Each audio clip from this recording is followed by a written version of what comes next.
എൻ്റെ പപ്പയ്ക്ക് കഴിഞ്ഞ ഒക്ടോബർ 2 പെട്ടെന്നൊരു നെഞ്ചരിച്ചിൽ വന്നു.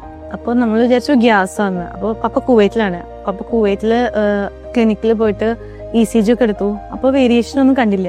പക്ഷെ പപ്പയ്ക്ക് ഭയങ്കര ക്ഷീണം ഉണ്ടായി.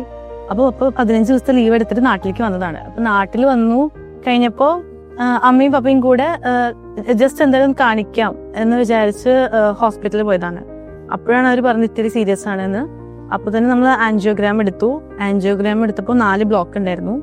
അപ്പോൾ അതിൽ ഒരു ബ്ലോക്ക് ഭയങ്കര സിവിയർ ആയിരുന്നു. അപ്പോൾ നമുക്ക് ഏകദേശം 4 ലക്ഷത്തോളമാണ് ബില്ല് വന്നത്. പക്ഷെ അതിൻ്റെ ഓൾമോസ്റ്റ് ക്യാഷ്ലെസ് ക്ലെയിം നമുക്ക് സ്റ്റാർ ഹെൽത്ത് നിന്ന് കിട്ടി. അപ്പോൾ ഓൾമോസ്റ്റ് ആ ബില്ല് മൊത്തം കവേർഡ് ആയിപ്പോയി. ഇനി 3 മാസം റെസ്റ്റ് ആണ് പറഞ്ഞിരിക്കുന്നത്.